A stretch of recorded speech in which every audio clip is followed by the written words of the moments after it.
আসসালামু আলাইকুম। আমি কল্পনা বৃষ্টি। মম কল্পনা কিচেনে আপনাদের স্বাগত। আশা করি আল্লাহর অশেষ মেহেরবানিতে আপনারা সবাই অনেক ভালো আছেন। আলহামদুলিল্লাহ, আমিও আল্লাহর অশেষ মেহেরবানিতে অনেক ভালো আছি। দেখতেই পাচ্ছেন আজকে আমি কোন রেসিপি নিয়ে আপনাদের মাঝে হাজির হয়েছি। আজকেও একটা নতুন রেসিপি নিয়ে এসেছি। আজকের রেসিপি হচ্ছে গজা বা খাজা।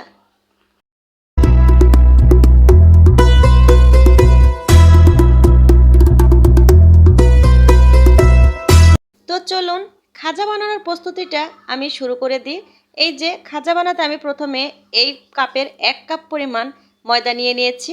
দেখুন, খাজা বানাতে ময়দাটা ইউজ করার চেষ্টা করবেন। এ পর্যায়ে এসে আমি ভরপুর 1 চামচ কর্নফ্লাওয়ার নিয়ে নিয়েছি। ময়দার সঙ্গে 1 চামচ কর্নফ্লাওয়ার দিলে খাজাটা একটু মুচমুচে বেশি হয়। এ পর্যায়ে এসে সামান্য পরিমাণ একটু লবণ দিয়ে নিয়েছি। লবণটা দেওয়ার পরে আমি আধা চামচ মতো এই যে ঘি দিয়ে নিয়েছি। এই ডোটা আমি ঘি এবং সাদা তেল দিয়েই আমি মাখিয়ে নেব। এই যে আধা চামচ ঘি দেওয়ার পরে এবার আমি সামান্য পরিমাণ তেল দিয়ে নিলাম। আমি একে একে তেলটা দিয়ে এই ডোটাকে মাখিয়ে নেব। এইভাবে ঘি এবং সাদা তেল দিয়ে ময়দাটাকে সুন্দরভাবে মাখিয়ে নিতে হবে। প্রতিটা ময়দা যেন সুন্দরভাবে এই যে এইভাবে একসঙ্গে মাখানো হয়ে যায়। দেখুন, যখন দেখবেন এই ঘি আর তেল দিয়ে মাখাতে মাখাতে ঠিক এমন মুঠো পেকে যাচ্ছে, ঠিক সেই পর্যায়ে এসে এই যে অল্প অল্প করে পানি দিয়ে আমি ডোটাকে ভালোভাবে মিক্স করে একদম ডোটাকে বানিয়ে নেব। এই যে দেখুন, অল্প অল্প করে পানি দিয়েই ডোটাকে মাখিয়ে নিতে হবে। অল্প অল্প করে পানি দিয়ে ডোটাকে এজন্যই মাখাতে হবে, যত অল্প অল্প করে পানি দিয়ে শক্ত করে ডোটাকে মাখাবেন ততই খাজাটা একেবারে ক্রিস্পি হবে এবং টেস্টও অনেক সুন্দর আসবে। এই যে দেখুন, আমি যেভাবে অল্প অল্প পানি দিয়ে মাখিয়ে এই যে এত শক্ত করে মাখিয়ে নিয়েছি। দেখুন, এই যে এ পর্যায়ে আর পানি দেওয়া লাগবে না। আমি এইভাবে সুন্দরভাবে একে একে মাখাতে মাখাতে এই ডোটাকে একেবারে সুন্দরভাবে নরম করে নেব। দেখুন, এই যে কত সুন্দর একেবারে সফট হয়ে গিয়েছে। এই যে দেখুন, এ পর্যায়ে এসে হাত মাখানো আমি সামান্য পরিমাণ তেল নিয়ে উপর থেকে করে দিলাম, যেন ওপরটা শক্ত না হয়ে যায়। এবার আমি 20 মিনিট মতো ময়দাটাকে রেস্টে রাখবো। এই যে 20 মিনিট পরে দেখুন আমার ময়দাটা কত সুন্দর একেবারে সফট হয়েছে। এই যে পারফেক্ট একটা খাজার ডো হয়েছে। এ পর্যায়ে এসে আরও 2 থেকে 3 মিনিট আমি এই ডোটাকে মথে নেব। এই যে দেখুন কত সুন্দর একটা সফট ডো হয়েছে। এবার আমি পরবর্তী স্টেপে চলে এসেছি। এই যে দেখুন, এবার এই ডোটাকে সুন্দরভাবে একবারে লম্বা আকারে একটা করে নিতে হবে। এই যে দেখুন আমি কিভাবে লম্বা করে নিচ্ছি, একটু দেখে নিন। এই যে এইভাবে লম্বা করে আমি সুন্দরভাবে কয়টা রুটি করে কাটা যায় ঠিক সেই মাপটাকে করে নেব। এই যে দেখুন, এখানে 6টা মতো রুটি করা যাবে, তাই 6টায় আমি রুটি বানিয়ে নেব। এই যে দেখুন, একে একে আমি প্রত্যেকটা একে একে কেটে নেব। আমি ডোটাকে রুটির আকারে কাটতে থাকি আর আপনাদের কাছে কিছু রিকোয়েস্ট করতে থাকি। আমার এই ভিডিওটি যদি আপনাদের কাছে ভালো লেগে থাকে তাহলে অবশ্যই একটা লাইক দিয়ে দেবেন আর একটা সাবস্ক্রাইব করতে ভুলবেন না। সাবস্ক্রাইব করার সময় অবশ্যই পাশে থাকা বেল বাটনটা প্রেস করে দেবেন। আমার নোটিফিকেশন যথাযথ আপনার কাছে সময় মতো পৌঁছে যাবে। যদি ভিডিওটা দেখে আরও একটু ভালো লেগে যায় বা সম্ভব হয় তাহলে আপনাদের বন্ধুদের মাঝে আমার এই ভিডিওটি একটু শেয়ার করে দেবেন। তাহলে আপনাদের উছিলায় আমার এই ভিডিওটি অনেক জনের কাছে পৌঁছে যেতে সাহায্য করবে। কথা বলতে বলতে ইতিমধ্যে আমি ডোটাকে রুটির আকারে বানিয়ে নিয়েছি। দেখুন, এই যে এভাবে রুটির আকারে বানিয়ে নিয়ে একেবারে একটা পাতলা করে একটা রুটি বানিয়ে নিতে হবে। এই যে আমি শুরু করে দিয়েছি রুটিটা বানানো।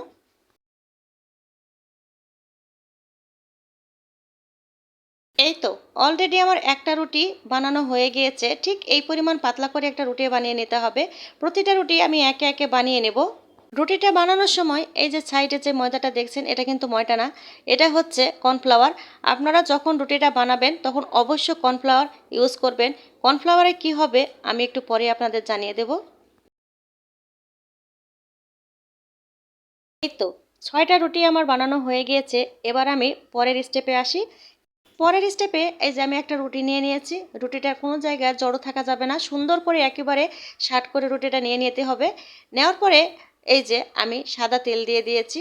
তেল দিয়ে হাত দিয়ে প্রত্যেকটা জায়গায় লাগিয়ে দিতে হবে। এ পর্যায়ে এসে এই যে আমি কর্নফ্লাওয়ার দিয়ে দিয়েছি। কর্নফ্লাওয়ার এজন্যই আপনারা দেবেন যে মুচমুচে এবং মুড়মুড়ে যে একটা হয় খাজার, সেইটা বজায় থাকবে। আর ময়দা দিলে অনেক সময় 20 মিনিট থেকে 25 মিনিট থাকার পরেই ওইটা আবার কেমন যেন নরম হয়ে যায়। আর কর্নফ্লাওয়ার দিলে সেটা একেবারে মুচমুচে হয়ে থাকবে।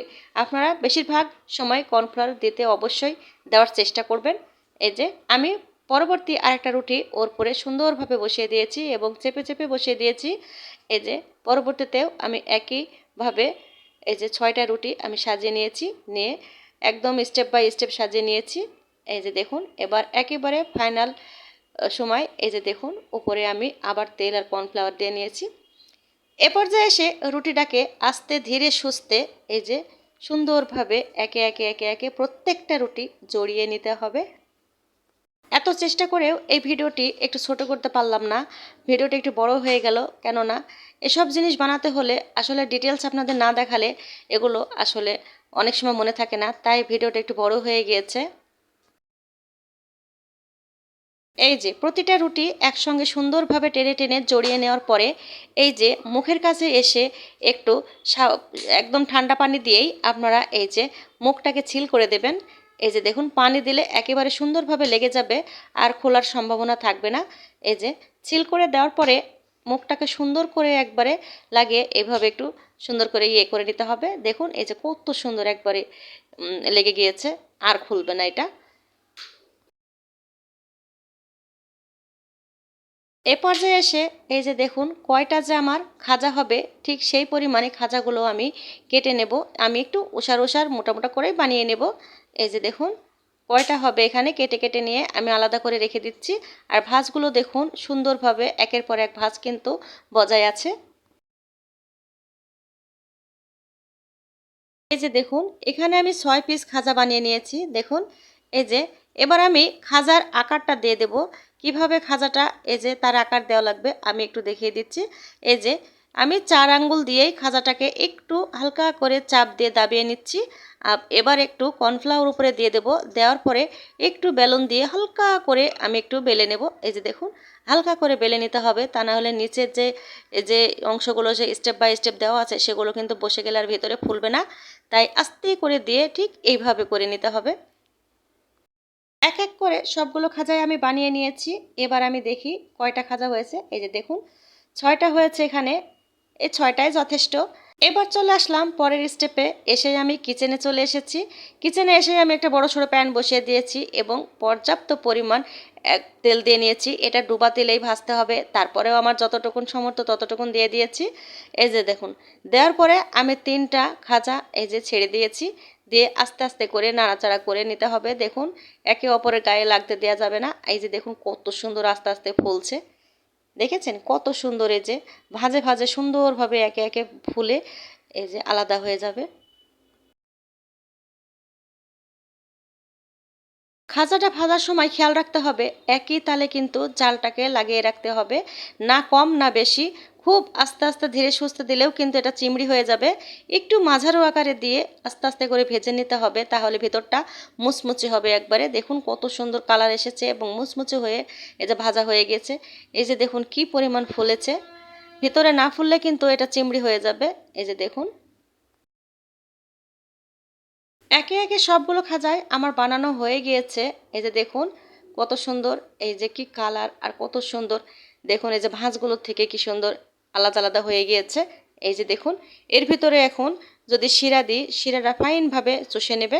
দেখুন কত সুন্দর একটা ভাজে ভাজে ভাজ পড়ে একদম ফুলে ফুলে একদম ভাজা হয়ে গিয়েছে। পরের স্টেপে এসে এই যে শিরাটা বানিয়ে নেব। তা আমি 1 কাপ পরিমাণ চিনি দিয়ে নিয়েছি আর 1/2 কাপ পরিমাণ আমি এই যে পানি দিয়ে নিলাম। এটাতেই সুন্দরভাবে একটা শিরা হয়ে যাবে। দেখুন এই যে পানিটা দেওয়ার পরে একটু ভালোভাবে নাড়াচাড়া করে নিতে হবে। নেওয়ার পরে এবার আমি এখানে একটা এই যে এলাচ দিয়ে দিয়েছি আর এই যে একটা দারচিনি ছোট্ট ছোট্ট করে দিয়ে দিলাম, তারপরে একটা তেজপাতা। এগুলো আপনারা দিতেও পারেন নাও পারেন, আমার ফ্যামিলিতে এগুলো চলে তাই আমি দিয়ে দিলাম। এই যে দেখুন একটু ফ্লেভারটা খুব ভালো লাগে। এভাবে দিয়ে একটু ভালোভাবে নাড়াচাড়া করতে হবে, অনবরত নাড়তে হবে নিচে যেন লেগে না যায়। এই যে দেখুন এই তো হয়ে গিয়েছে আমার শিরা। এবার আমি শিরায় চুবিয়ে দেব। গরম গরম থাকতে শিরাটা চুবিয়ে দিতে হবে। এই যে দেখুন আজকে আমার খাজা বানানো কেমন হয়েছে কমেন্টসের মাধ্যমে অবশ্যই আমাকে জানাতে ভুলবেন না। আপনার মতামত আমার কাছে জানাবেন। আমার ভুল ত্রুটি অবশ্যই থাকবে, এই ভুল ত্রুটি কোন জায়গায় হয়েছে কিভাবে হয়েছে সেগুলো একটু আমাকে জানানোর চেষ্টা করবেন, আমি শুধরিয়ে নেব। আমি যেভাবে খাজা বানালাম স্টেপ বাই স্টেপ ফলো করে যদি এইভাবে আপনারা খাজা বানিয়ে নেন তাহলে একটা মুচমুচে সুন্দর একটা খাজা পেয়ে যাবেন। দেখুন কত সুন্দর কালার এসেছে আর এত সুন্দর মুচমুচে হয়েছে বলে বোঝাতে পারবো না। এই যে দেখুন, এই তো হয়ে গেল আমার সেই কাঙ্ক্ষিত মুচমুচে রসে ভরা গজা বা খাজা। যে যে নামটা পছন্দ, গজা বা খাজা সে নামেই বলতে পারেন, কোনো অসুবিধা নেই। এবার একটু ভেঙে আপনাদের দেখিয়ে দিই যে ভিতরটা কতটা মুচমুচে হয়েছে আর কতটা রসালো হয়েছে। দেখুন একেবারে কত সুন্দর ভাজে ভাজে একবারে রসটা ঢুকেছে আর কি মুচমুচে হয়েছে। আর কালারের কথা তো বলতেই পারবো না, দেখুন কত সুন্দর একটা কালার এসেছে। ঠিক এভাবেই আস্তে আস্তে ভেজে নেবেন।